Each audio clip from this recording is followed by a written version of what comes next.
A Martín Lustó. Martín, ¿cómo estás? ¿Qué tal, José? Buenas noches, ¿cómo estás? Bueno, qué agenda cargada, ¿no? Para esta final que viene de cara a las PASO. Arranquemos por la situación que estás viendo hoy, después de la foto, ya pasó la foto de la quinta, ahora empezó también una polémica que quiere poner al mismo nivel a Lilita Carrió. ¿Qué análisis haces? Mirá, sigo pensando lo mismo, que el presidente reacciona como un adolescente, que en lugar de reconocer lo que hizo y la contradicción con lo que nos vino indicando a todos los argentinos, ya sea a través de los decretos o a través de sus mensajes, lo primero que hizo fue negarlo, lo segundo que hizo fue minimizarlo, lo tercero es adjudicarle la responsabilidad a otra persona.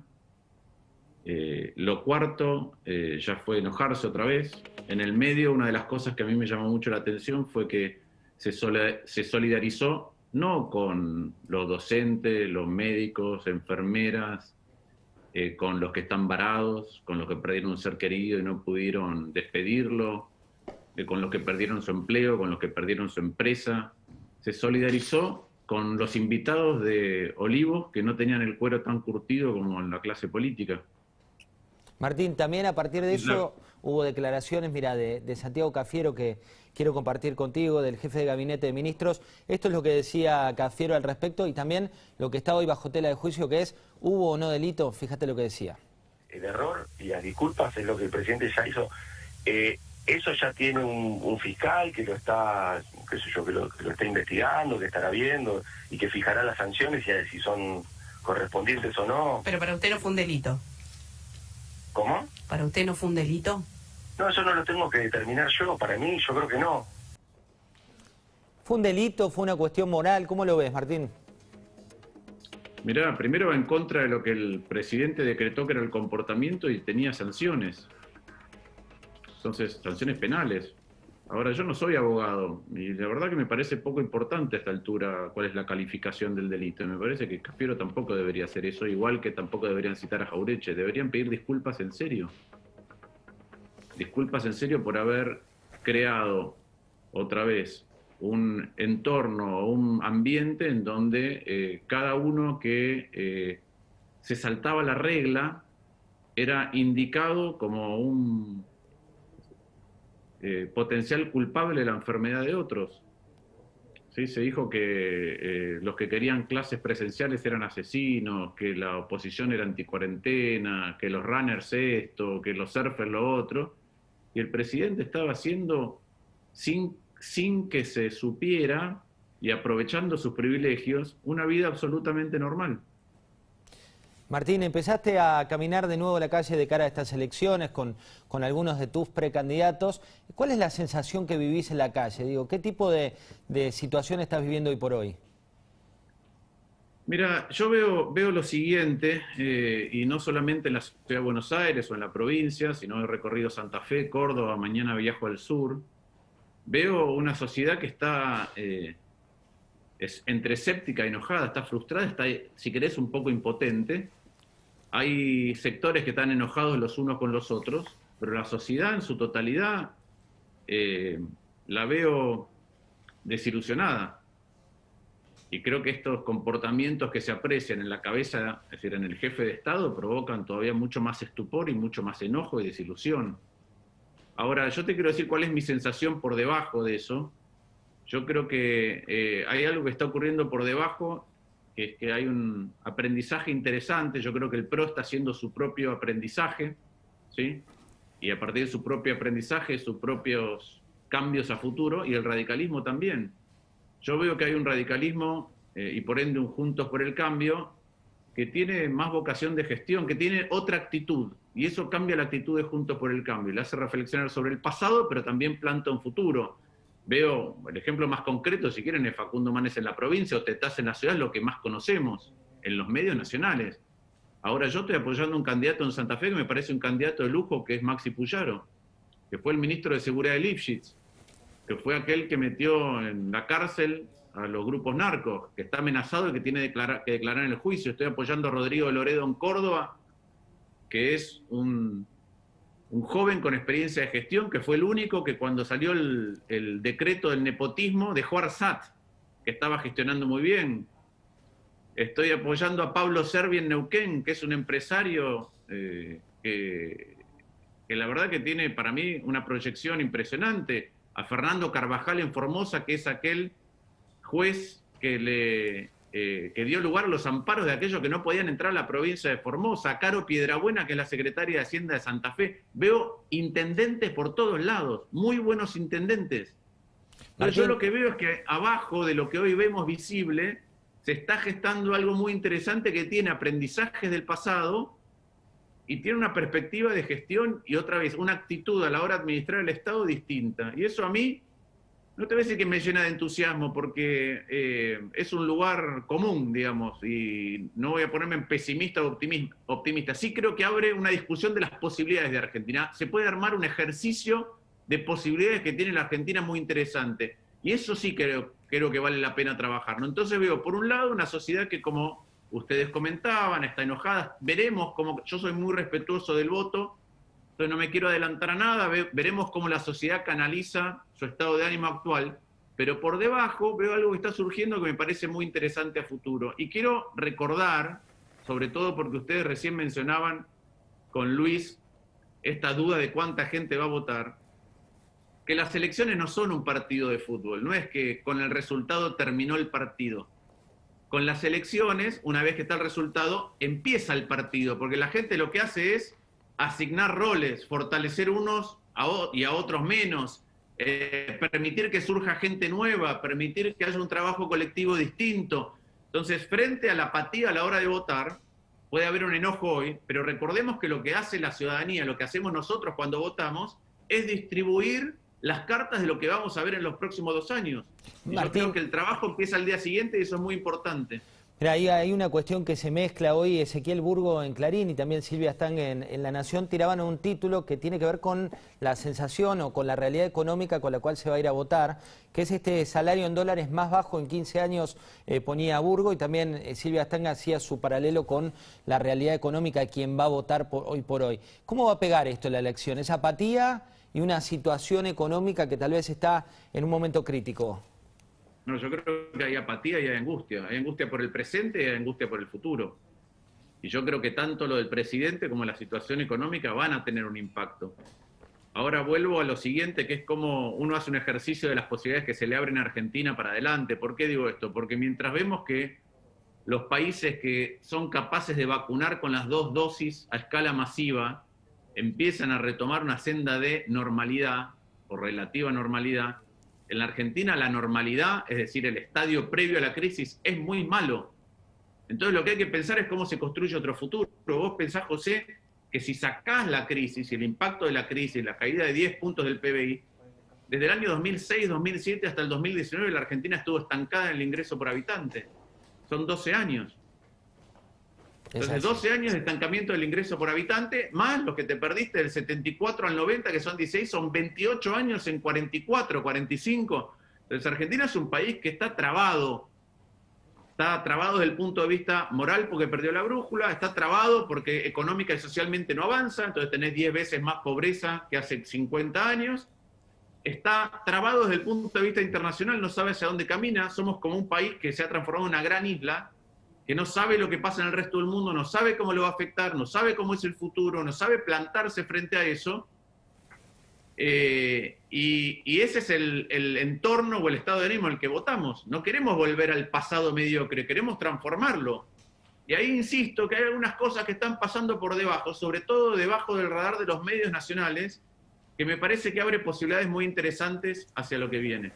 Esas cuestiones que pasan por debajo, vos decías por un lado, precandidatos que forman parte de tu equipo, y otra realidad que tiene que ver con esta economía que está crujiendo, una cuestión moral que viene, y declaraciones como las que hizo la vicepresidenta de la Nación, me refiero a Cristina Fernández de Kirchner el otro día. ¿Cómo estás viendo el rol de la vicepresidenta? A ver, primero déjame aclararte una cosa, no es, cuando yo estoy nombrando gente, no es porque es gente de mi equipo, porque no es gente de mi equipo. Yo lo que digo es que cuando vos vas a Santa Fe y querés imaginarte cómo es el futuro, no es lo mismo tener un candidato que a los 40 años Lipschitz lo puso de ministro de Seguridad, el lugar más caliente del gabinete, pero que además son 120 intendentes y presidentes comunales que trabajan al unísono. Entonces ahí realmente hay posibilidades de transformación, porque a mí lo que no me gusta de las elecciones es cuando surgen candidatos que son, otra vez, fuegos de artificio para una elección, o cuando vemos la modalidad en la cual estamos discutiendo donde no hay sustancia, hay TikToks, hay modalidades creativas, pero cuando vos ves a la sustancia de cómo hay que transformar la Argentina no existe esa discusión. Yo cuando nombro gente me refiero a esa calidad de gente, que puede estar en nuestro espacio o no, pero me refiero, con eso sí se puede construir otra Argentina. Entonces, volvamos a lo que decís de la vicepresidenta. Yo no soy de los que no dividen el rol de la presidenta, la vicepresidenta, y yo digo presidenta porque la tengo de presidenta en el Senado, y el presidente. Son una fórmula presidencial que ha funcionado así desde el principio, con roles diferentes, donde el poder político claramente yace con Cristina, y el poder, si querés, simbólico o de capacidad de apelación a otros sectores, yacía con el presidente. Y ya no está más. No está más producto de cómo se ha comportado él, y sobre todo a partir de estas impudicias que hemos visto que ocurrían en Olivos, mientras a todos se nos señalaba con el dedo. Martín, declaró esta mañana Matías Culfas, el ministro de Desarrollo Productivo, y habló de la situación, y vuelve a aparecer una frase respecto de la herencia. Me parece importante compartir con vos las palabras de Culfas. Hablan de la economía argentina como si no existiese la pandemia y no existiese la herencia que ellos dejaron. Se vuelve a hablar de la herencia, se vuelve a hablar de la situación de deuda. Recién el expresidente Macri, en la entrevista en La Cornisa, mostraba que la deuda no fue tan así. Bueno, contanos vos tu opinión. A ver, José, nosotros lo hemos hablado varias veces. Yo cuando hablo de la situación económica, digo primero, los problemas estructurales que Argentina arrastra desde hace décadas. Segundo, la herencia, que es la coyuntura. Tercero, la pandemia. Y cuarto, las malas decisiones del gobierno nacional. Tanto en materia de respuesta a la pandemia como de concepto económico de hacia dónde tiene que avanzar la Argentina. Y yo lo que veo es lo siguiente: nosotros nos la pasamos debatiendo acerca del déficit, acerca de la situación financiera, deuda, no deuda, de la inflación, pero creo que hay dos cuestiones que subyacen a todo esto desde hace mucho tiempo, que no se abordan nunca y que el kirchnerismo las ignora olímpicamente. La primera es: ningún país cuyo sector público, cuyo Estado funciona peor que otros países, puede mejorar con respecto a esos otros países. Y en la Argentina el Estado funciona peor que antes. Para muestra vale un botón. ¿Qué quiero decir con esto? Y si vos tenés el doble de recursos por habitante, si tu Estado pesa el doble en la economía, si le seguís volcando recursos, si subís la presión tributaria y no te alcanza, y emitís y aún así no te alcanza, y frente a todo ese gasto público tenés cada vez más pobres, y bueno, este no es un Estado que va a resolver ese problema. Y por otro lado, con esta presión tributaria, el sector privado no puede crear puestos de trabajo para mejorar. Entonces, cuando digo que nos enfocamos en la Argentina, los economistas, en los recursos financieros o fiscales, nos preguntamos si se puede financiar A, B o C. Y yo creo que está ausente de la concepción cuáles son los recursos reales. Es decir, cuánta gente está trabajando, con qué capacidad se está trabajando y cuánto estamos invirtiendo. ¿Por qué digo esto? Porque la verdad que me parece que en la Argentina el sistema económico que propone el kirchnerismo es un sistema económico que no hace que la Argentina pueda trabajar en todo su potencial. Voy a ejemplos concretos. El sector privado, a menos que tengas connivencia con el sector público, está aplastado. Por eso no crea puestos de trabajo hace 10 años. Entonces, ¿estamos poniendo a la Argentina a trabajar del sector privado? No. ¿Por qué? Porque el sector público funciona mal, que es lo que decía antes. En el sector público, vos hablás con ministros igual que yo, todos te dicen que les sobra gente, ¿o no? Sí. Que se dieron cuenta en la pandemia que sí. Entonces no es un problema de si eso se puede financiar. ¿Esa gente está trabajando en un lugar que genere valor agregado para la Argentina? No. Tercero, vamos a la discusión actual de los planes. No es un tema de planes sí o planes no, porque si vos tenés un nivel de pobreza del 50%, es imposible no tener planes. La pregunta es, ¿hay un nivel de sustento que le brindás? Ahora, ¿están produciendo cosas que tienen socialmente sentido? ¿Sí o no? Las regulaciones laborales, las regulaciones financieras, todas esas cosas, ¿permiten que se ponga en movimiento el capital productivo que tiene la Argentina? ¿Sí o no? Entonces yo lo que veo es que cuando digo que somos una sociedad trabada, es un sistema que lo que hace es impedir que la Argentina trabaje en todas las dimensiones que quieras. Después nos fijamos si frente a eso somos capaces de financiar un estándar relativamente aceptable para un grupo o para otro, pero frente a las posibilidades de poner en funcionamiento los recursos reales que tiene Argentina están trabados. Sí, esa traba... No veo que el ministro de Producción destrabe nada de eso. Y no veo, por eso yo digo, es lo estructural, más lo coyuntural, más la pandemia, más la respuesta a la pandemia.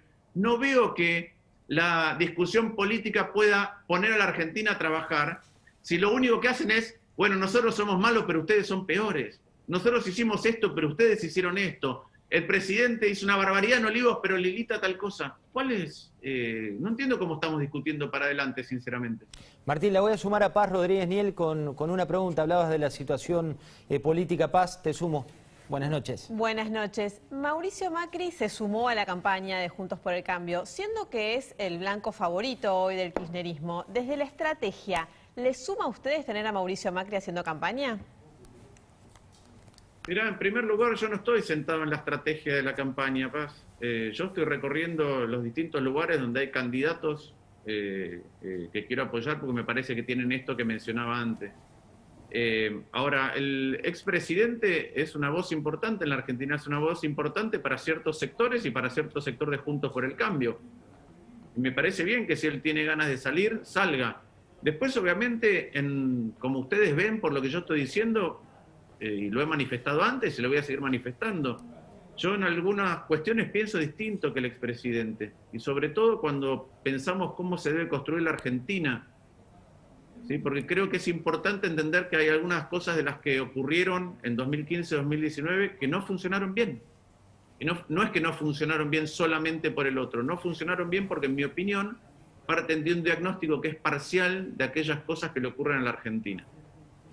Martín, cuando ves lo que viene en materia económica, vos hablabas recién de los problemas sistémicos que tiene la Argentina de hace 40 años, y por otro lado la foto, te pregunto la foto de lo que viene para los próximos 2 años de este gobierno, con una realidad que está compleja por donde la mires, ¿cómo lo ves? Y la foto me preocupa la foto y me preocupa la película, porque primero porque, como hablábamos antes, casi a lo único que aspira la Argentina es a volver a la normalidad previa a la pandemia, y la normalidad previa a la pandemia no era buena. En el 2011 a 2015 el ingreso por habitante de la Argentina cayó. 2015 a 2019 el ingreso por habitante de la Argentina cayó. Entonces yo no quiero volver a esa mediocridad. Entonces, lo primero que digo es, esta foto es mala, la película es compleja. Voy a algunas cosas de la película compleja. Primero, Argentina se viene consumiendo stocks sin darse cuenta, y entonces los golpes te duelen menos de lo que deberían. ¿Qué quiero decir con esto? Vos te estás consumiendo stock de empresas, perdiste 23.000 empresas, te estás consumiendo stock de recursos naturales, te estás consumiendo stock educativo, te estás consumiendo stock de una sociedad que era de clase media, entonces tenía un modo de relacionarse, y 30 años después ya no es tan de clase media, entonces se relaciona de otra manera a la hora de resolver conflictos.